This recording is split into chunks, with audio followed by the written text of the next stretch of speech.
Hey, this is Lacey, your Las Vegas gal. I don't know if that front part is going to be cut off, but I don't care. I'm still learning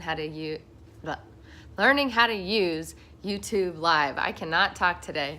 I wanted to tell you guys about a really cool story, something that happened to me recently.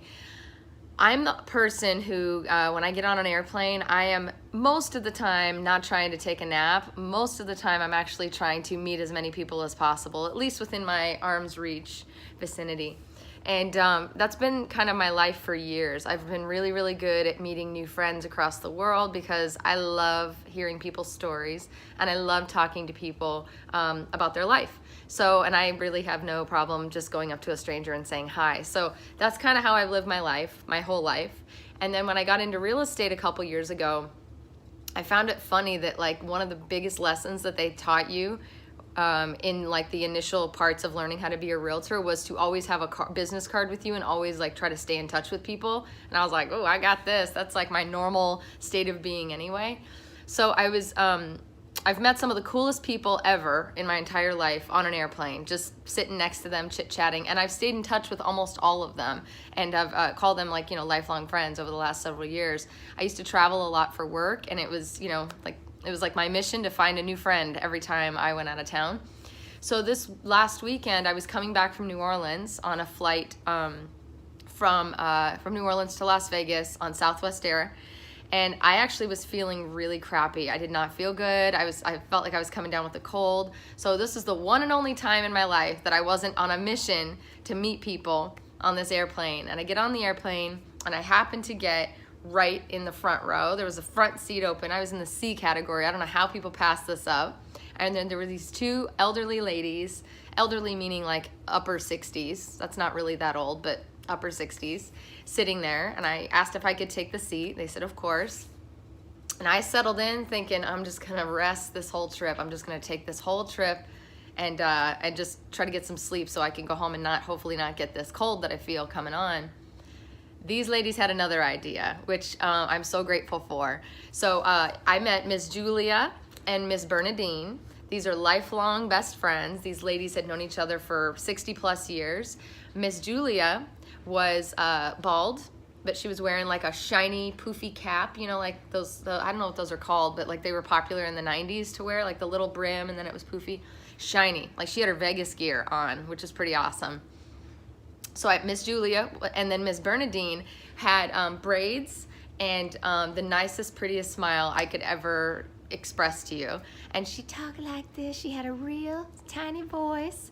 It was like the sweetest thing ever. Miss Julia, on the other hand, had a much more deep voice and was much more, opinionated.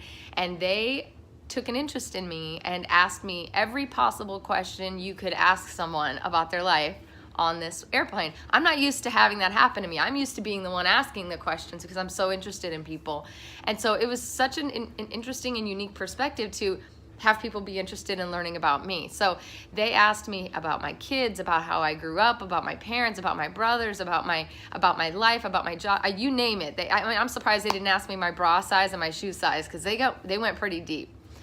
So we took the 3 or 4 hour flight, whatever it was, and just got to know each other. And I learned that Miss Julia lived all over the country, and she worked in healthcare facilities, and that she's now retired. She was coming to Vegas to celebrate her 68th birthday, which is really cool. And Miss Bernardine, who was so cute, was here to celebrate with her.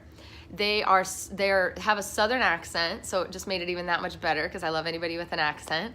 And we got to know each other. So Miss Julia used to live in San Francisco, and she said she lived there during the 60s and 70s, but in the 60s she told me all about living on Haight-Ashbury, like on that corner in San Francisco, in that area, all about the Jerry Garcia and all that stuff. But the one thing that she said, and she repeated it like 12 times, was, you know who threw the best parties in the 60s and 70s in San Francisco? The LGBT community. And at 68 years old, she even said the LGBT community, which is more of a modern term, I think, from a, politically correct standpoint. So I was kind of like, oh, really? She said, oh, yeah, I used to do the floats for the gay pride parade, and I would get out there with all my friends. I had roommates that would participate in it, and they did drag shows. And she said, the LGBT community throws a dang good party. So that was really cool. She told me all about her life, living in Boston, living in San Francisco, living all over the country doing healthcare. And then Miss Bernardine, who was very shy, with her little voice, she was so sweet. She told me this was her first airplane ride she was in her 60s too. I think she was like 66. This was her first airplane ride outside of the Midwestern region. So she had never kind of gone outside of the Midwest. So she was coming to Las Vegas with Miss Julia to celebrate her 68th birthday. So that was awesome. The airplane ride was great. Got to know them. Felt like I met two new friends that are not very tech savvy. So I didn't have any hope really that we were going to keep in touch. And I just thought, well, this will probably be it. This was so cool to talk to these ladies. But normally I'm like, give me your number. Let me email you. I gave them my card and I said, listen, if you need anything while you're in Vegas, call me. Here's my phone number. Text me if you know how to text. Otherwise, just send me an email. Call me on that. Call me. I'll help you. I didn't think I'd ever hear from them. The very next day, they called me and I got this real cute voicemail. I wish I could play it for you because it was the sweetest thing ever. It was, Miss Julia here, Miss Lacey, we want to thank you for being our friend and just being so sweet to us, and we appreciate your friendship and we want to be friends with you. We want to stay in touch. We had such a good time. So they were so sweet. So of course we played phone tag all week. They called me every single day of their trip this last week to Las Vegas to tell me what they did, to tell me what shows they did, to tell me they almost got suckered into a timeshare experience, which I was like, no. It was so freaking cool. So a couple nights ago, I had like an hour free in my day, because as you get to know me, you'll realize I schedule myself out hour to hour, minute to minute. I don't ever have margin in my day typically. And not that I'm too busy for you, I just make sure it's scheduled.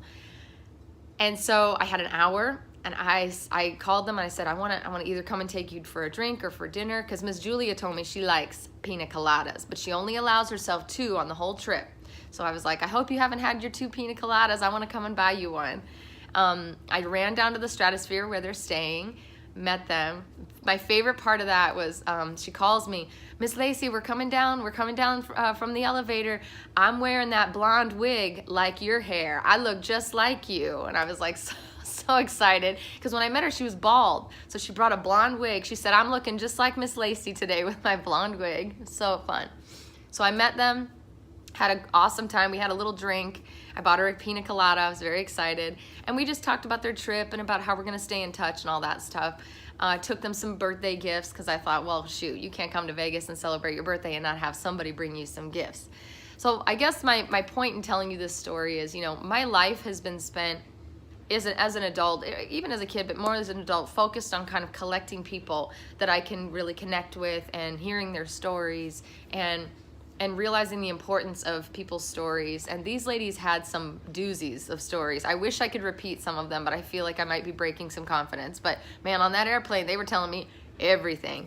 We had a great time. They left Las Vegas yesterday, but they left me a voicemail or called and connected with me every day of their trip, telling me how appreciative they are of me, my time, my attention, but really how much fun they were having, which made me so happy.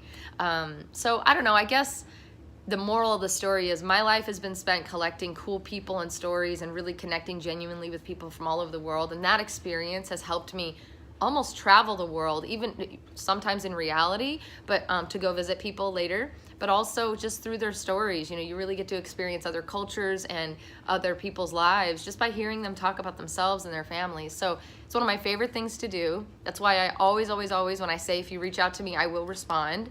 It may not be right away, but I will respond. And so I guess the moral of the story for you is don't snuff the person next to you on an airplane next time you're sitting there. Maybe take a moment to actually ask them how their day is, ask them where they're going, ask them about themselves, and genuinely listen and lean in, because you might make a new friend for life. You might learn something you never knew. You might educate yourself about another culture that you had no idea from. So I now have 2 68-year-old-ish friends that live in Greenville, South Carolina, who want to be my pen pals because they don't use the computer, who are really excited that I'm in their life. And genuinely, I think that I will stay in touch with them. We'll probably write letters and send cards, but they're just lovely, lovely people. And I learned something about them, their life, their culture, and kind of the craziness of the 60s and 70s just because I sat next to them on an airplane. So if if you sit next to me on an airplane, just be forewarned, I'm probably gonna want to learn about you and get to know you unless I'm feeling icky. But for the most part, it's like my favorite thing in all the world to do. And yeah, someday I hope to reconnect with them, whether I go there or they come here again. But it just made my day, my year, my month, whatever you want to say, getting to know these ladies. So I wish I could share a photo of them, but with the technology, I can't because I'm on the phone that has the photos. But go to my Instagram. I posted a little bit about this story there. In the posts, you can see a picture of me, Miss Bernardine, and Miss Julia sitting at the Stratosphere having a pina colada and opening birthday gifts. Made my week. So wishing you the best Friday ever. I think it's Friday. Best Friday ever. And encouraging you to connect with someone in the line at the store, on an airplane, in the line at the bank, at a park, at the dog park, at a smoothie shop, wherever you spend your day and spend your time. Try to connect with someone new today. You might be surprised. Take care.